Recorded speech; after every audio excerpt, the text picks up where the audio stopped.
Nakakaiyak, nakakakilig, Nakakatawa, nakaka-inlove. Dear MOR.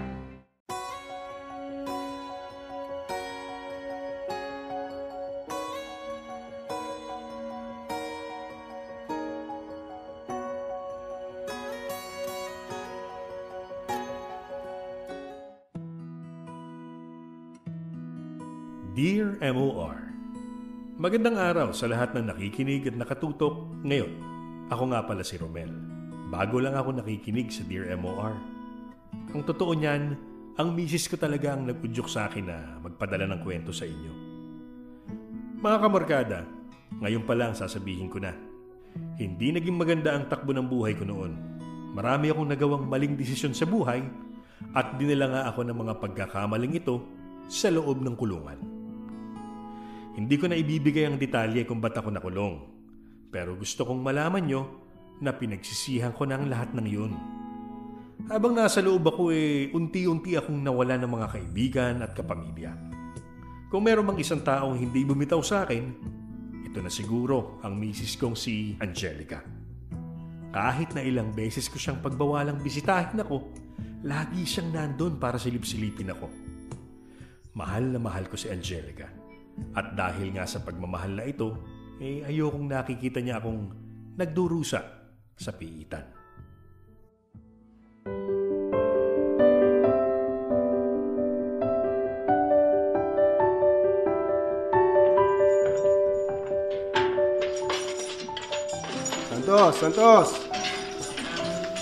Santos, may bisita ka. Bisita? Sige na, bako na dyan, Romel. Kanina pa naghihintay yung misis mo sa labas eh. Ikaw talaga, oh. Lagi mo nalang pinaghihintay yung misis mo. Ito na, sir. Alright, tara na. Kung hindi lang ubod ng bayot ng misis mo hindi kita gigisingin eh. Sensya na, sir. O siya, tara na. Kanina pa umaga naghihintay yung misis mo sa visitor center. Maswerte ka pa rin talaga kung tutuusin eh. May asawa kang hindi nagsasawa sa pagbisibisita sa'yo. Kung maswerte talaga ako, matagal na akong wala dito sa kulungan. May sinasabi ka ba? Na, sir, wala. Ay, naku, Romel. Sabihin mo lang kung ayaw mo magpakita sa asawa mo, ha? Ibabalik kita sa selda. Okay, ito na tayo. O, sige na, diretso na sa loob. Alam mo naman ang rules, di ba? O, sige na, hindi ko na uulitin sa'yo. Salamat, sir.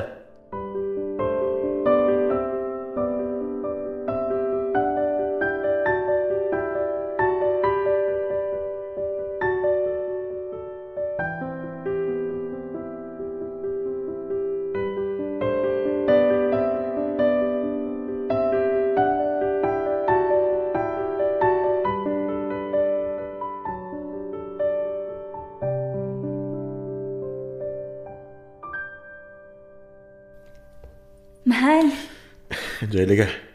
kumusta ka? Payat ka. Nakakain ka ba? Baka naman hindi ka nakakain ng maayos sa loob. Ang ginagawa mo dito? Binibisita ka. Ano pa ba? Angelica naman eh. Di ba sinabihan na kita? Sinabi ko naman sa'yo na huwag ka nang pupunta dito eh. Pero, gusto lang kita bisitahin. Hindi ko kasi matiis. Gusto kitang makita. Mahal. Natutuwa naman ako na binibisita mo ako. Kaso nga lang, malapit ka ng mga anak. Paano kung may mangyari sa'yo? Nag-iingat naman ako. Mahal naman eh.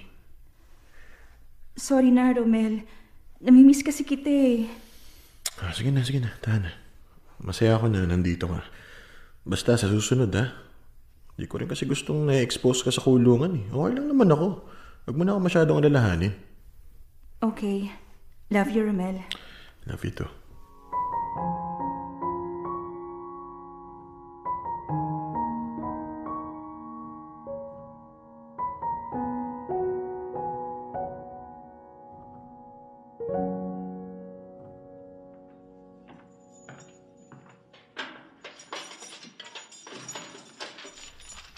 Sir?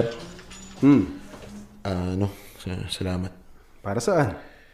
Salamat kasi hindi niya na pinapila si Angelica. Ay, oo naman. Sa bait ng misis mo kami na rin ang nahihiya. Basta sa susunod ha. Huwag mo lang pinaghihintay. Alam mo ba kung gaano karaming tao dito ang hindi na dinadalo ng mahal nila sa buhay? Kaya ikaw, lagi kang magpapasalamat sa asawa mo. Okay? Yes, sir. Sige na, pasok ka sa loob. Salamat ulit, sir. Walang anuman. Mukhang binigyan ka na naman ng leksyon ni Bossing, ah. Oo. Alam mo naman yun. Dinalaw ka na naman ba ni Angelica? Oo Sinabihan ko na nga na wag na munang dadalaw. Tama naman. Malapit na kabuhanan ng asawa mo, di ba? Oo Ang hirap din no? Bilang preso, gusto natin araw-araw tayong dinadalaw.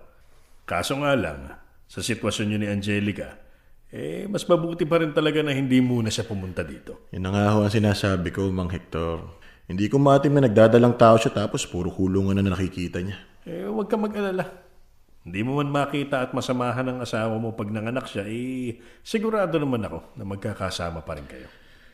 Sana nga ho. Sana nga tama kayo, Mang Hector. Kapit lang, ha? Huwag pang hinaan ng loob.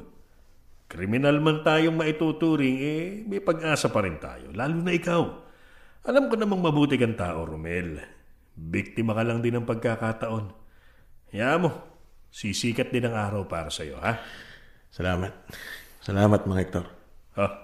Tama na muna ang drama. Pagpahinga ka na ulit. Maya-maya, tatawagin na rin tayo para kumain. Pahinga ka muna. Sige.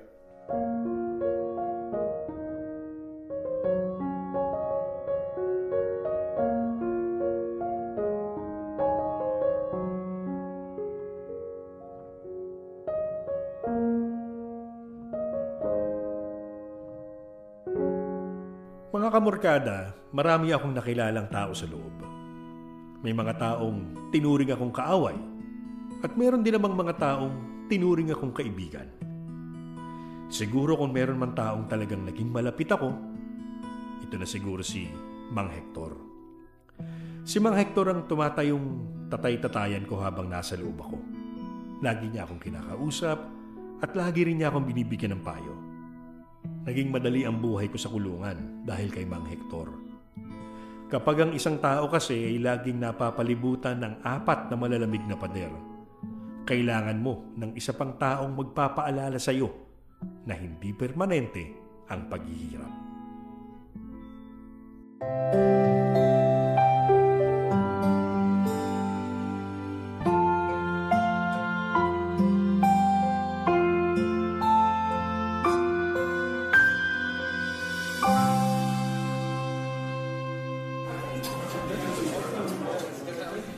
Akala ko talaga hindi lulubog yung tubig sa banyo May kilabutan pa rin ako pag naaalala ko.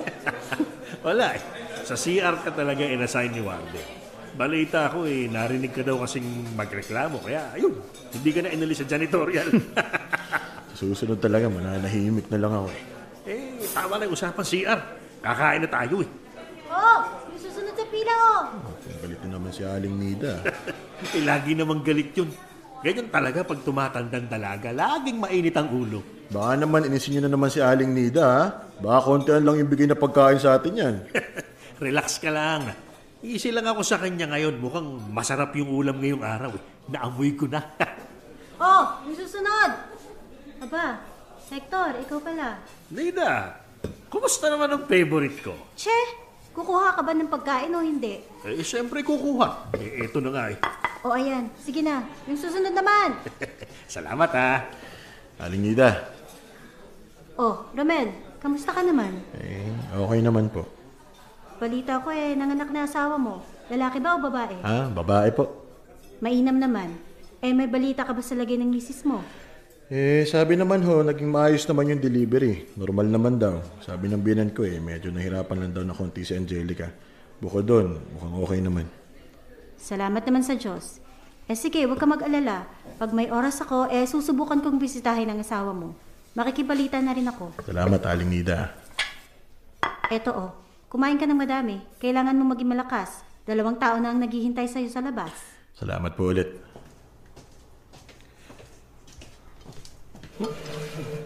Mukhang mahaba pinag-usapan yun, Nida. Wala yun. Kinamusta lang si Angelica? Hindi na kita natanong pala tungkol doon. Sino ba kasama ng misis mo ngayon? Sa ngayon po doon muna siya sa biyanan ko. Gustuhin man kasi ni Angelica na tumira sa amin. Wala rin naman kasi mag-aalaga sa kanya doon. Nag-iisa na lang yung tatay ko tapos may iniinda pang arthritis. Kaya doon muna talaga si Angelica sa mga magulang niya. Ganun ba? Kung may iniinda na pala tatay mo, sino naman nag-aasikaso sa kanya? Ayun, sumama muna sa mga kapatid niya. Karamihan kasi sa mga tiyahin ko, puro tumandang dalaga na, kaya mas natutukan nila ang tatay. Mainam naman pala. Kayo ba, Mang Hector? Wala bang pamilyang naghihintay sa inyo sa labas? Matagal-tagal na rin tayong magkasama, pero hindi mo man lang nababanggit ang pamilya mo. Wala rin naman kasi akong makukwento sa iyo, Romel. Matagal na ako walang pamilya. Teka. Papalitan ko lang ito nahulog na kutsara. Sandali, Romel, ha? Sige lang.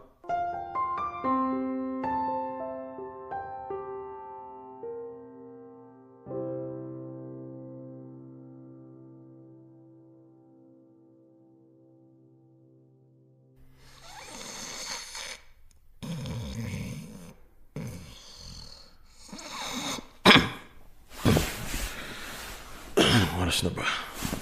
Teka, makainom nga ng tubig. Lourdes. Lourdes. Teka lang, Lourdes. Mang Hector? Lourdes. Mang Hector, gising, huy. Mang Hector. Romel, ikaw ba yan? Oo, mukhang binabangunguto kayo, Nagising ba kita? Naku, pasensya ka na, ha? Okay lang. Sige na. Balik ka na sa tulog mo. Pasensya ka na ulit. Mang Hector. Sino ho si Lourdes?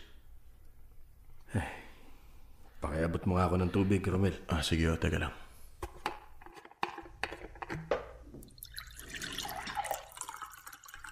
Ito. Salamat. Mang Hector, sino ho ba si Lourdes? Isang importanteng tao sa buhay ko. Siguro kung meron man akong inaasahan sa paglaya ko, yun na siguro yung makita ulit si Lourdes. Romel, maihiga na ako ulit, ha? Pasensya na ulit sa ingay. Matulog ka na ulit. Wala pong problema, Mang Hector. Sige ho.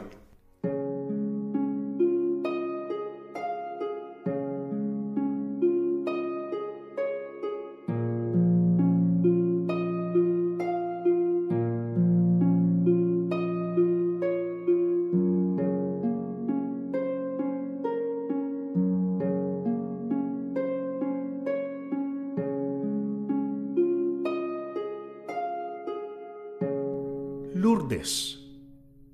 Yan ang pangalang laging nababanggit ni Mang Hector sa tuwing nananaginip ito. Maraming beses ko nang gustong tanungin si Mang Hector kung sino nga ba itong si Lourdes. Pero sa tuwing magtatanong ako, laging umiiwas itong matanda. Daig pa ang may third eye pagdating sa mga taong gustong magtanong sa kanya. Mga kamurkada, naniniwala talaga ako na may kanya-kanya tayong bit-bit sa ating mga puso. Bit-bit ko sa puso ang pag-asang makakalaya na ako. Samantalang si Mang Hector ay tao ang namamahay sa puso. Magsisinungaling ako kapag sinabi ko na hindi ko gustong malaman kung sino si Lourdes. Siyempre, gusto kong alamin ang sikreto nitong si Mang Hector. Problema nga lang, isang insidente ang hahadlang para malaman ko ang buong kwento.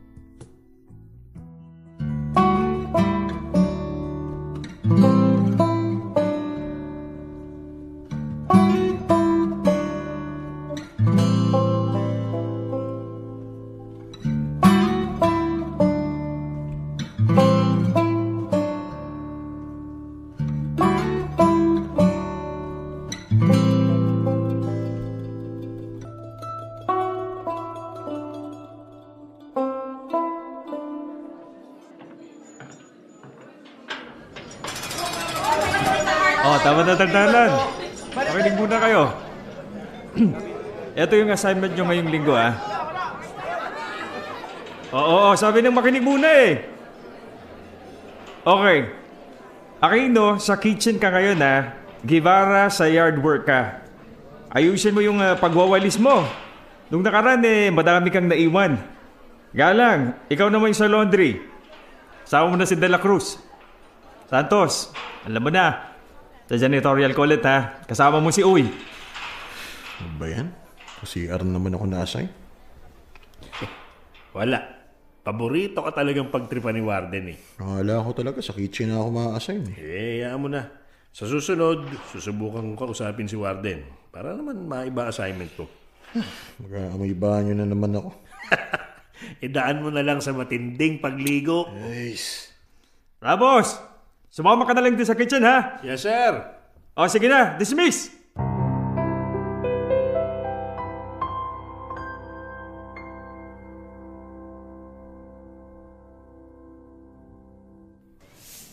Romel, mauna na ako ha.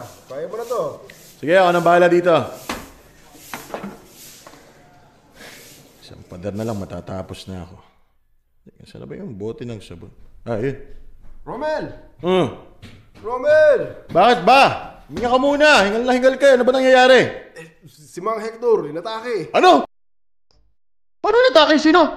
Sumama ka na lang sa akin mo. Tara na!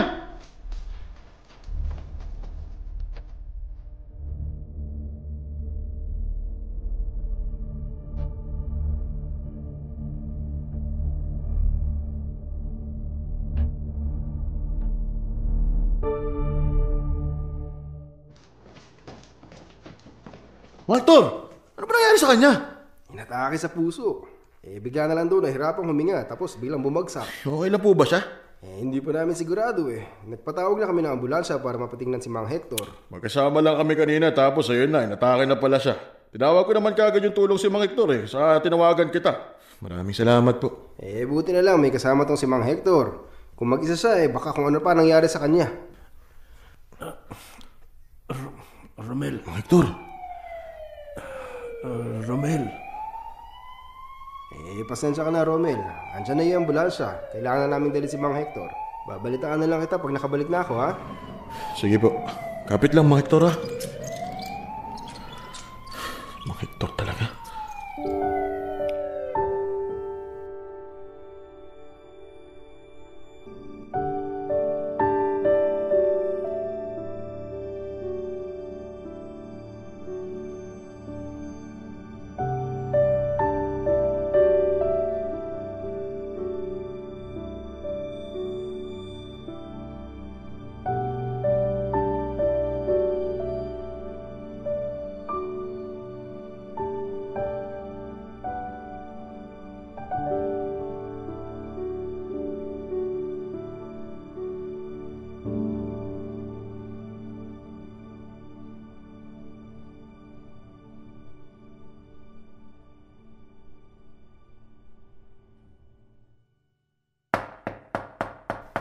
Santos! Santos! Oh, nakabalik na po pala kayo. Anong oras na ba? Ginabi na kayo. Oo Medyo inabutin din kami ng traffic. Kumusta po si Mang Hector? Hindi ko alam kung paano sasabihin sa ito, Romel. Bakit? May nangyari po ba? Hindi madaling sabihin to, Romel. Pero wala na si Mang Hector.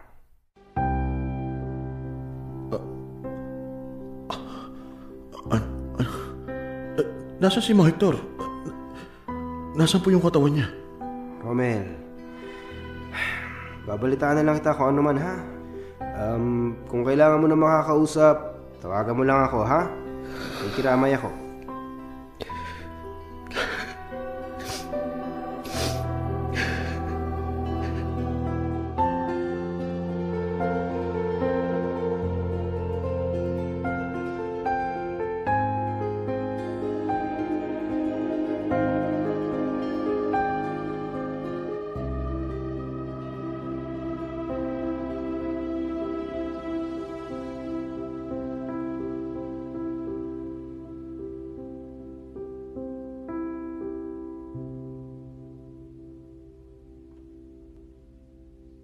Dear MOR, ang mga kwento ng puso mo. Dear MOR, Paglaya. Punong-puno ako ng pagsisisi ng mga araw na yon, mga kamorgada. Sising-sisi ako kasi hindi ko man lang nagawang magpaalam sa taong malaki ang naging parte sa buhay kulungan ko. Nagsisisi ako na hindi ko man lang nasamahan si Mang Hector sa ospital nung nahihirapan na siya. Ang dami ko pa naman sanang gustong sabihin sa kanya. Ang dami ko pang dapat ipagpasalamat sa kanya pero wala na. Siguro ang pinakamasakit sa lahat yung hindi man lang nakita ng Mang Hector ang tuluyang paglaya ko.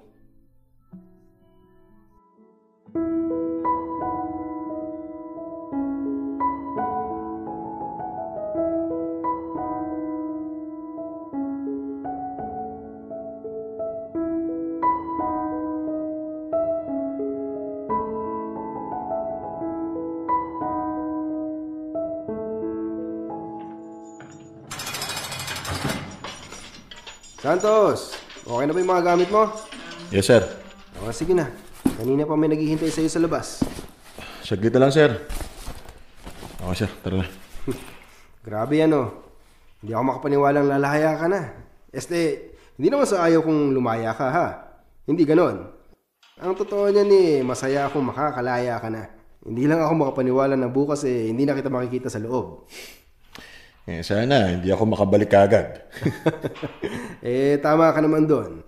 Teka, may iaabot nga pala ako sa'yo. Teka, bit-bit ko na yun eto. Envelope? Teka. Sulat ni Mang Hector to. Tama. Alam mo, matagal-tagal ko ding hinawakan yan. Biling kasi sa akin ni Mang Hector, bigay ko lang sa ito kapag nakalaya ka na. Bilang yun ang huling habili niya sa akin, tinupad ko talaga. Alam mo, matagal ko nang gustong ibigay sa iyo ito Pinanghawakan ko lang talaga yung pangako ko kay Mang Hector. Salamat, sir. Sige na. Tara na. Baka magkaiyakan pa tayong dalawa dito. Saka may nag-iintay sa'yo. Sige, sir.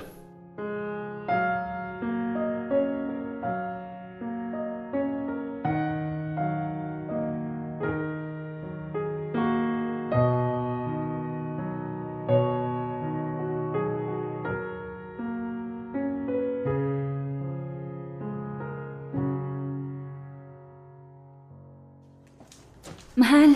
Angelica. Namiss kita. Sorry. Sobrang saya ko lang. Ang tagal ko kasing hinintay itong oras na to. Medyo hindi lang kasi ako makapaniwala na ito na. Ito na yun. Kahit ako hindi makapaniwala Tara nga dito ulit. Sobrang namiss kita, Romel. Namiss din kita. Angelica, may sasabihin. Mamaya na yan. Umuwi muna tayo. Marami tayong pag-uusapan. Sige.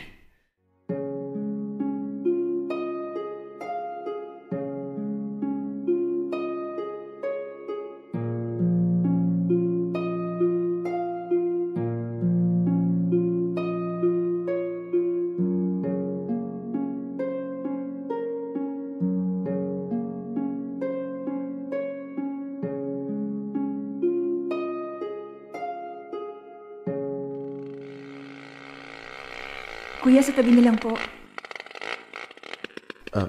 Angelica, kaninong bahay to?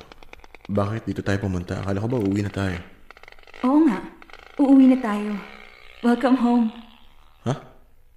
Teka, huwag mo sabihin... Yes, mahal. Welcome home. Welcome sa bagong bahay natin. Sandali. Paano tayo nagkabahay? Romel, mahal, pasok muna tayo sa loob. Ipapaliwanag ko ang lahat, okay? Okay.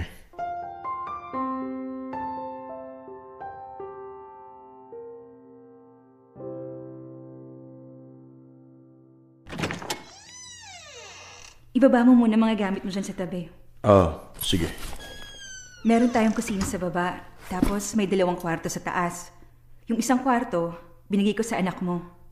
Nasaan na nga pala si Tetet? Kanino mo siya iniwan? Iniwan ko muna kila mama at papa. Naisip ko kasi na hindi mo rin gugustuhin na makita nung bata yung kulungan. Oo, tama. Tama ka naman dun. Mahal? Paano tayo nagkabahay? Sige, mahal. Maupo ka muna. Ipapaliwanag ko. Sige. Mahal, di ba alam mo naman na kila mama at papa muna ako tumira nung na-evict ako? Tayo, sa tinutuluyan natin dati. Siguro mga a few months back, noong ma-receive namin yung balita na makakalaya ka na, kinausap ako ng papa. Anong napag-usapan niyo? Sabi kasi ng Papa, kakailanganin daw natin ng tulong kapag nakalabas ka na. Alam niya kasing hindi magiging madali ang buhay natin. Wala akong trabaho. Ikaw naman nasa kulungan. So, naisip ng Papa na ipasok ako sa negosyo ng pamilya. Hindi naman mahirap yung trabaho. Basically, naging bookkeeper lang ako. Oh, tapos? Tapos, bilang dumarami ang inventory ng negosyo nila Papa, naisipan niya na kumuha ng maupahang lugar kung saan pwede itago lahat ng inventory. Naisip niya na, imbes na storage unit ang upahan niya, 2-story na bahay na lang ang upahan niya. Huwag mong sabihin... Oo. Binigay sa atin ni Papa tong bahay. Sa ating itaas, tapos buong first floor para naman sa mga inventory niya. Tapos, bukod sa bahay, naisip ni Papa na ibigay sa iyo ang trabaho ng pamamahala ng inventory niya. Gusto ka kasing matulungan ng Papa agad paglabas mo. Gusto ka naming matulungan agad na makabangon. Mahal. Mahal. Mahal, patawarin mo ako, ha? Sobrang dami kong pagkukulang sa'yo. Ang dami kong pagkukulang sa pamilya natin. Sobrang daming oras na nasayang. Patawarin mo ako, mahal. Patawarin mo sana ako. Mahal naman. Wala kang dapat ihingi ng tawad. Lalo na sa akin. Mahal kita eh. Mahal na mahal kita. Salamat, mahal. Sobrang salamat. Huwag kang mag-alala. Babawi ako. Babawi ako sa inyo lahat. Ipapakita ko sa inyo na hindi sayang yung tiwalang binigay niyo sa akin. Love you, Romel. Love you too.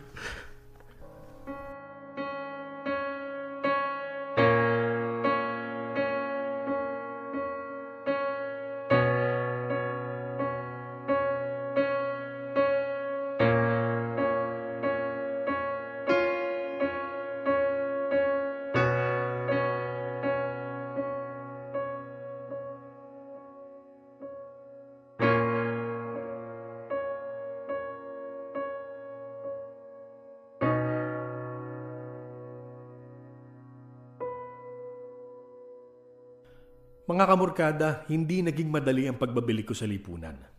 Kung tutuusin, naging maswerte lang talaga ako kasi may mga tao sa paligid ko na handa akong tulungang makabangong muli. Kung hindi dahil sa papa ng misis ko baka hindi ko nagawang buhayin ang pamilya ko. Sobrang laki din ng pasasalamat ko kay Angelica kasi hindi niya ako iniwanan.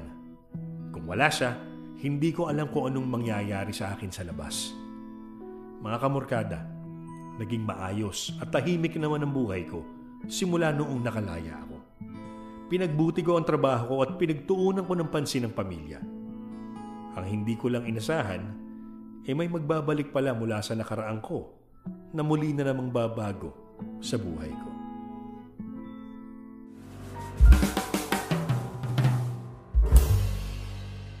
Okay, huli na tong mga to. Pagkatapos ng mga naunang box, ito na muna ikarga nyo sa truck, ha? Ay, yes, sir. Hoy, dahan-dahan lang dyan sa batch na yan, ha? Maraming babasagin dyan. Sinabing dahan-dahan, sige, ayos na yan. Malakas tong ulan na to. Ay, sir. Kailangan ko pala perma nyo dito. Sige, haka na. Yan. Thank you, sir. Sir, paunahin ko na yung unang delivery van, ha? Para maaga din sila makatapos. Sige lang. Kayo din, pag nakatapos na kayo, agahan nyo rin ang uwi. Mahirap abutan ng malakas na ulan. Okay po, sir. Salamat. Romel! Yes, mahal. Naghanda ako ng merienda. Pasok ka muna sa loob. Sige, sunod na ako dyan.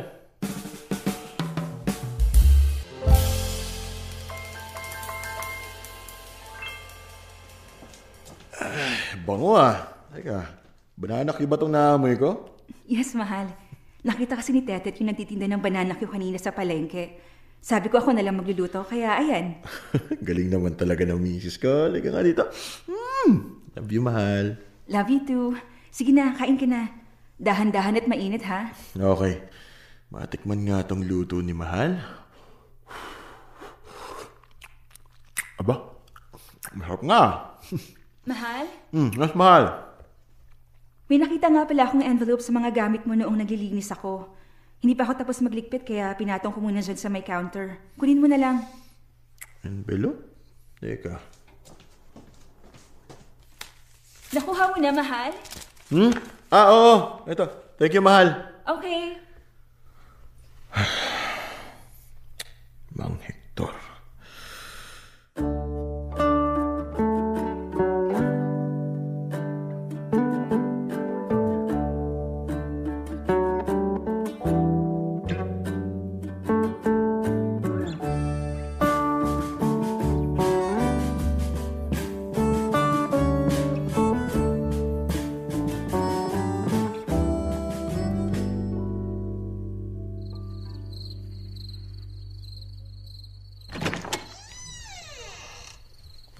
Ay, sa wakas, nakatulog na rin si Tetet.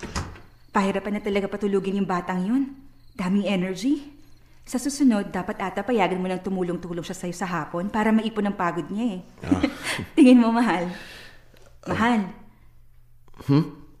Tawag mo ba ako, mahal? Sorry. Ang sabi ko, dapat hayaan mong tumulong si Tetet sa hapon para maipon ang pagod ng bata. Sige. Mahal? Okay ka lang ba? Kanina malalim ang iniisip mo ah. May problema ba? Simula nung makita mo yung envelope kanina, naging sobrang tahimik ka na eh. Ano kasi? Mahal, sige na, sabihin mo na. Makikinig ako. Sige. Nung nasa loob kasi ako, nung mga panahong hirap na hirap ako sa kalagayan ko sa kulungan, may isang taong talagang tumulong sa akin. Merong isang taong lumapit sa akin para kausapin ako. Si Mang Hector. Tiyak na naging miserable ang buhay ko sa loob kung hindi niya ako nilapitan at kinausap. Mahal. Ngayon, bago ako nakalaya, namatay si Mang Hector. Hindi man ako nakapagpasalamat sa kanya. Sa lahat ng tulong na nabigay niya sa akin. Ang tanging na iwan niya na sa akin yung envelope na nakita mo. Anong laman ng envelope, mahal? Sa totoo lang, hindi ko rin alam. Hindi kasi ako nagkaroon ng lakas ng loob na buksan eh. Tara, buksan natin. Ano? Buksan natin yung envelope. Teka, bakit? Para gumaan yung pakiramdam mo. Mali mo na sa envelope pala na yan ang hinahanap mong gaan ng loob. Iniwan sa'yo yan ni Mang Hector, hindi para ibaon mo sa limot. Kaya sige na, buksan na natin. Tama ka. Sige, buksan na natin.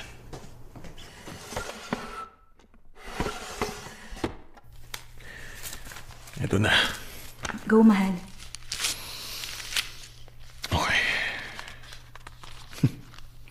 Sulat kamay talaga ni Mang Hector.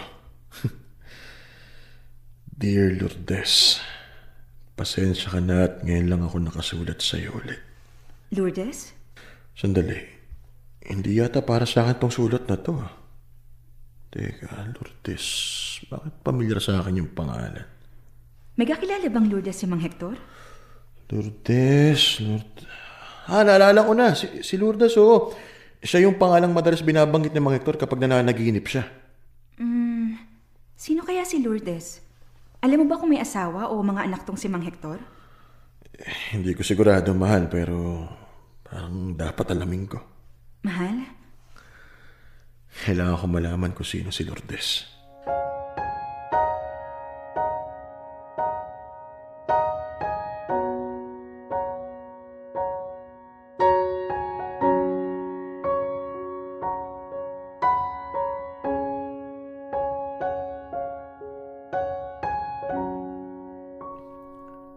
Mga kamorkada, simula noong magkakilala kami ni Mang Hector, wala na siyang ibang naikwento na kahit ano patungkol kay Lourdes. Ang tanging alam ko lang noon ay siya ang bukang bibig ni Mang Hector sa gabi tuwing nananaginip ito.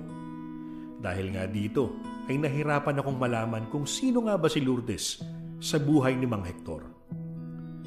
Mga kamorkada, malapit na talaga akong sumuko noon.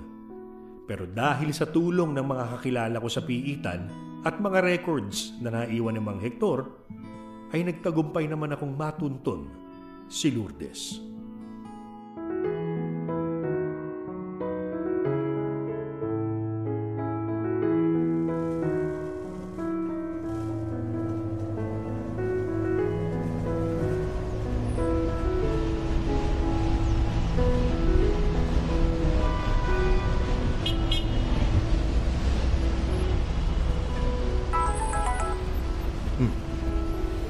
Angelica, tumatawag. Teka. Hello, mahal? Hi, mahal. Saan ka na? Kalalabas ko pala ng expressway. Medyo na-traffic kasi ako kanina, kaya kailangan ko naka-exit. Okay. Nakapag-breakfast ka naman ba? Nagkape lang ako. Hindi pa naman ako nagugutom, kaya hindi na muna ako bumili ng pagkain. Mahal naman eh. Sabi ko sa'yo kanina, paghahanda na kita ng makakain eh. Yan tuloy. Kape pa lang naman ng sikmura mo. Sorry na. Kakain ako pagdating ko ng Alaminos. Siguraduhin mo ah. Sige na. Ingat ka. Love you, mahal. Love you too. Okay. Konti na lang. Hintayin mo ako, Lourdes.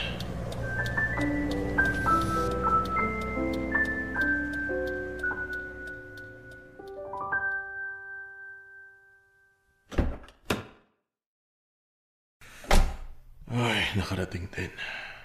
Romel? Miss Gloria? Hello po. Buti naman nakarating ka ng maayos.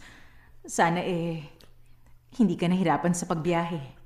Hindi naman po. Ano, tara na? Sige po. Romel, Yes po. matagal mo bang nakasama si Hector?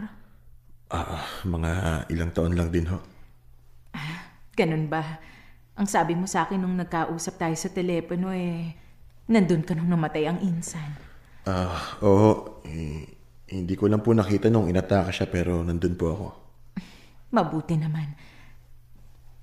Romel, pagpasensyahan mo na kung hindi ko nadalaw ang insan nung nasa kulungan pa siya, ha? May mga problema rin kasi akong kinakaharap noon. Okay lang ho. Romel, aaminin ko na sa'yo. Nung unang araw na tumawag ka wala talaga akong balak makipagkita sa'yo. Sa isip-isip ko tahimik na ang buhay namin. At ayaw na sana naming maungkat pa yung mga sugat ng nakaraan. Pumayag lang ako kasi nabanggit mo yung pangalang Lourdes. Ganun po ba? Nung nabanggit mo yung pangalan na yun, naramdaman ko kaagad na talagang naging malapit ka sa pinsan ko. Sa lahat ng mga kapamilya ni Kuya Hector, sa Nanay Lourdes lang siya talaga naging malapit. Talaga po ba? O siya, malapit na tayo. Konting lakad na lang. Sige ho.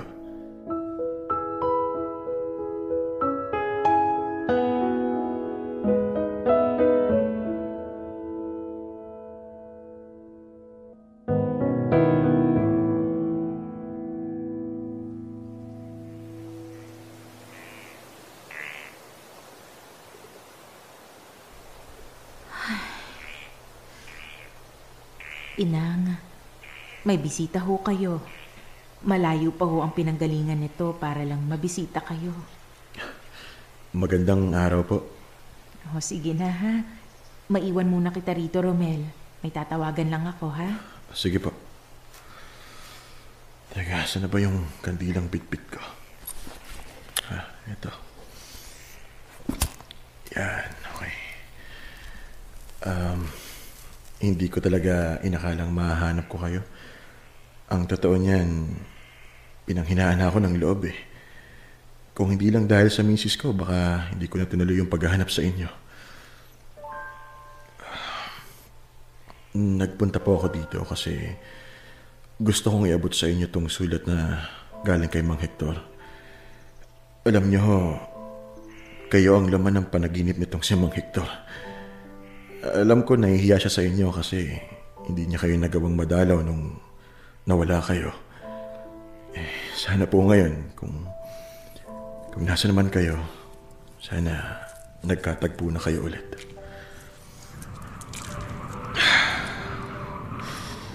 Ayan na. Nagawa ko na yung huling habilin niyo sa akin, Mang Hector. Maraming salamat. Maraming salamat sa lahat ng tulong na naibigay niyo sa akin. Huwag po kayong mag-alala. Hindi ko nasasayangin ang oras na binigay sa akin. Maraming salamat po talaga.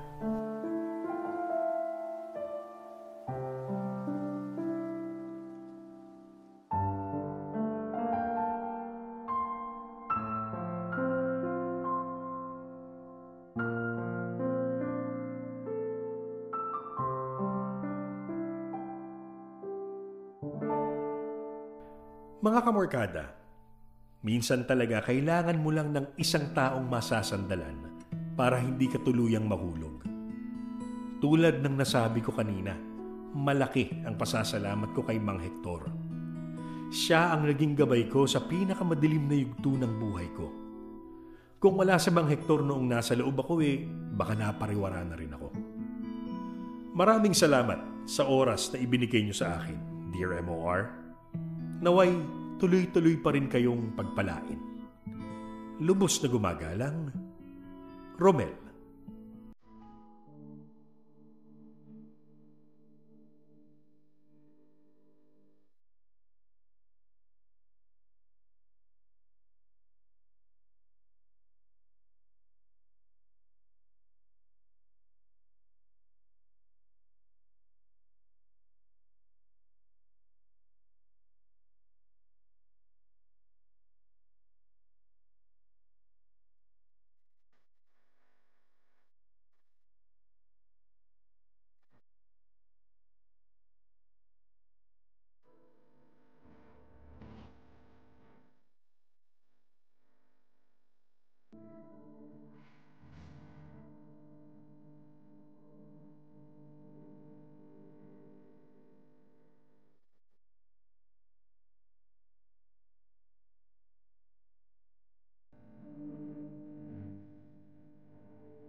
Dear MOR, ang mga kwento ng puso mo. Hashtag Dear MOR Paglaya.